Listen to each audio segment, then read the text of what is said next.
Welcome to the Manifesting Millions podcast. I am your host, Rashida McFerrin, and today we are going to be talking about mastering the art of receiving lessons from my grandmother's journey. So, you've heard me mention previously about my background and where I came from in regards to growing up on a farm in Tennessee. I was the first baby of the 80s in our family, so I pretty much started the millennial trend. Shouts out to my millennials. And at the point of my journey upon entering our family, I entered in from a place of abundance in regards to where my grandparents were in their journey, but from a place of challenging resources in regards to my mother and my father, because my mother and father split very early on. I am the fourth child, and my mom became a single parent in the 80s, early to mid 80s. And I would then proceed to be pretty much raised by my mother, my grandfather, and my grandmother. And so a lot of my formative years were spent with my grandfather and my grandmother on our farm because my mother was away at work and she was dealing with my older siblings.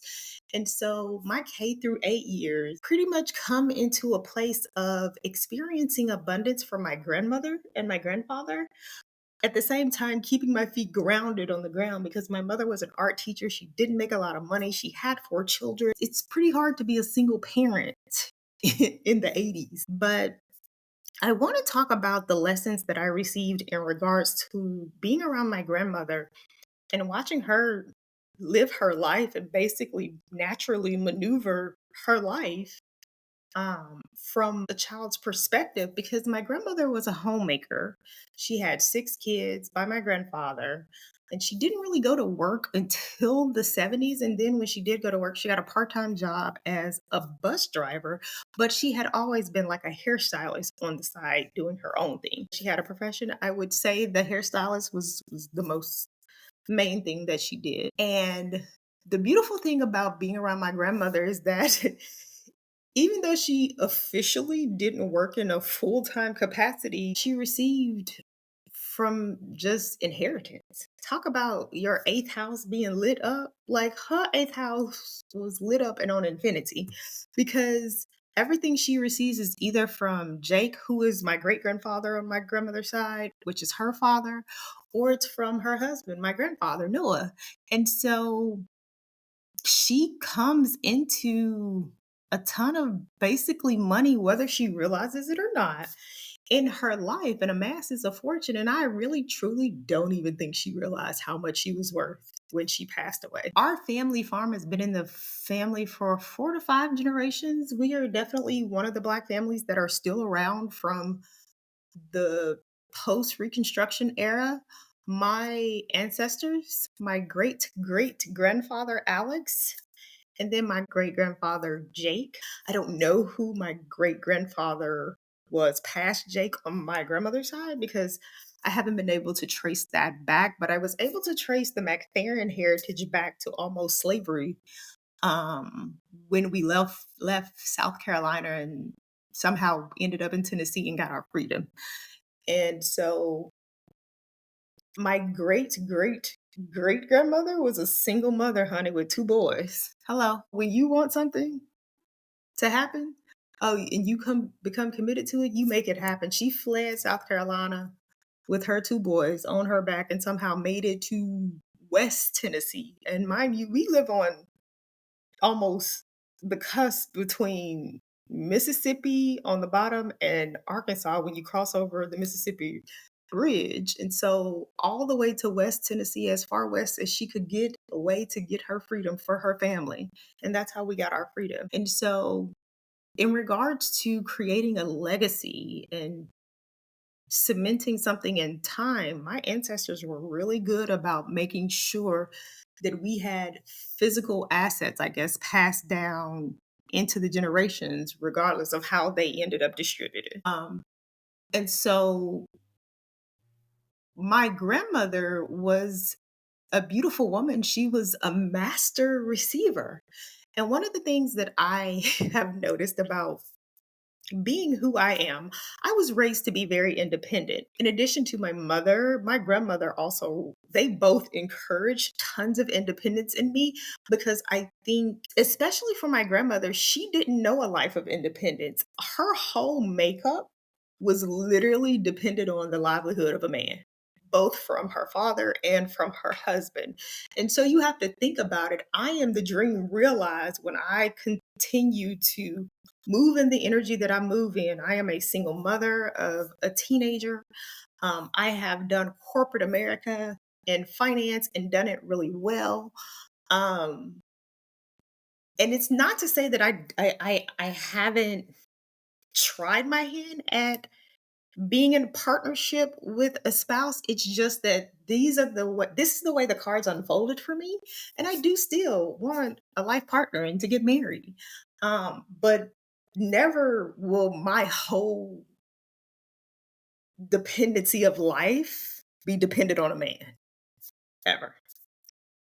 That is the one thing that I can say about having built myself, I feel like, from the ground up. You know how you build a house, child? I feel like I built myself from the ground up, or better yet, my mom and my grandma built me, honey. um, it was very important for them that they put those seeds in me. And my grandmother used to always say to me when I was growing up, Rashida, it's good to have his money, but ain't no money like your own money. Like, she would constantly remind me of that. And I just remember by the time I become a senior in high school, all I am thinking about is being a businesswoman and making my way in the world and conquering every place that the sole of my feet stepped. That's my identity by the time I'm a senior in high school and ended up graduating and going away to Tennessee State University the fall of 1998. That part for them is I'm the dream realized for them. I get that part. But I also tell you that a ton of responsibility comes with being quote unquote independent and um making your own way in the world. It's a beautiful thing to be free. I'm not going to lie. It's a beautiful thing to be free and not have to answer to anybody in regards to the way we live our lives financially. That is true. But it's also a responsibility that you bear the shoulder of because you are the sole provider of your family and your household as a woman. And our generation, I've noticed this trend in our generation is yes, we're a lot of independent women, but it doesn't mean that we can't receive. And being the sole provider, a lot of times allow you to operate in an energy of dominance, of authority. And so as a woman, you have to learn how to temperament your energy so that you can be in certain areas of your life a receiver opposed to being the giver or the provider. And it is a conscious thing to have to do. We are the gen of all the women who are independent. You have to make a point to be able to receive. And one of the things that I talked about this, I think, early on in one of our episodes, my trajectory in corporate America is that I've always been a do it yourselfer and then would hang on to the very end until I asked for help. And I'm like, I remember last year I was working on a project and I was thinking to myself, like, Rashida, why are you not asking for help? There is nothing wrong with you getting help when you need help on these projects, especially because somebody else is paid to do it. Ask for help when you need help so you can get to the finish line of what you need to get done and accomplished. And that's been a major theme in regards to transitioning from corporate America to running a business while you are in the driver's seat and the CEO and or founder. You will not do this alone. You need to be able to depend on other people, the people that you hire, the partners that you partner with, the vendors that you work with. You will have to depend on other people in order to move the needle forward in building your business. And if you doing everything by yourself, honey, you're doing it wrong. There are parts in the journey as a founder slash CEO that you will do stuff because you are the creator behind it. But there is a yielding point that you realize that you have given birth to whatever genius that you've brought into this physical plane. And that now that you've given birth to it, it's time for you to start bringing in different partners to execute the mission. That is a huge lesson in being a founder CEO. And another part of that is learning how to be able to receive help and support. Even if you're hiring them, that's still receiving help and support so that you can move the needle forward in regards to your business. I want to go through a few quick points about the lessons that I've learned from my grandmother and what it means to be a master receiver. Number one, let's understand the mindset of being a master receiver because you have to be open, period. I think that's just the statement. You have to be open to receiving abundance, which is key, which means that you have to be open to receiving from other people. And in order for you to be open to receiving from other people, you have to receive support.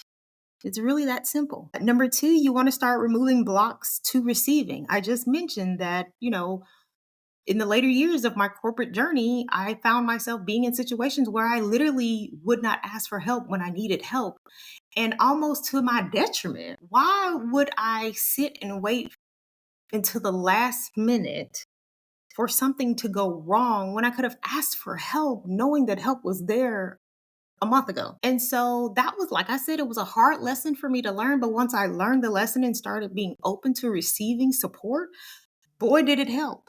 And boy, did it move the project forward so we could meet our deadline. It's important for us to recognize that there are blocks when they're there and then to work on making space for the abundance so we can clear those blocks and allow. And when I'm saying abundance in this aspect, you're talking about abundance in regards to allowing someone to support you. That's what we're talking about in regards to the energetics of it. That's abundance in it of itself. And when you learn to remove blocks like that or the blocks that are standing in your way, it allows you to continue to be supported. Number three, cultivating an environment for receiving. Do you surround yourself with people and opportunities and energy that gives you support?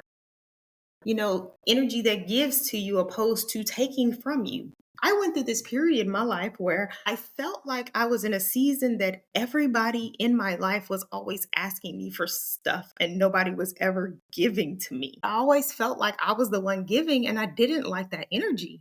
And I'm like, I deserve to be supported. I deserve to be given to. I show up in life. I show up in every area of my life. So why shouldn't I be supported and people given to me? I think the best way to say that is supported.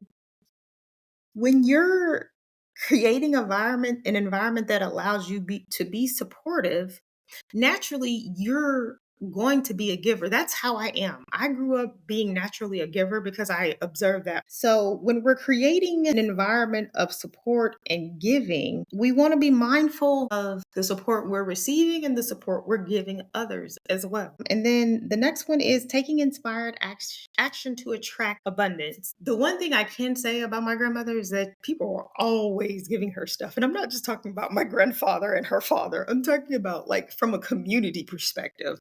Like there are always people stopping by her house or our house because again, we live next door to each other. There's an acre or maybe 2 acres of land in between our homes. Um, and so holidays and summer times were times of community, people always stopping by, people always giving her gifts. I literally can remember it was always a party at my grandmother's house, honey. Like she was the point of center foundation of our family, our nucleus. I guess maybe that was just in her makeup as a human being. I told y'all that her eighth house must have been super popping. Eighth house is the house of transformation and then the house of receiving from others. My grandmother amassed a ton of value in regards to wealth in her life, receiving from other people. And so if I take one lesson, something that I'm learning from her journey and being around her my whole life, I am in the phase and the season of being supported and not DIYing it through life. Let's go back through the top 4 tips. Number 1 is understanding the mindset of being a master receiver. Number 2 is removing whatever blocks there are to receive. Number 3 is cultivating an environment for you to be able to receive. And then number 4 is taking inspired action to attract continuous abundance in your life. not just in regards to money, but abundance in regards to time, to energy, to people, and things of that sort. Um, and that is all for today. I just want to say thank you for taking the time out to listen. And as always, if you've enjoyed listening, give us a 5-star review. It helps our listenership grow and helps the podcast get out to more people. As always, you can find us on Rashida.ai or RashidaMcFerrin.com. And I will see you in the next episode. Bye for now.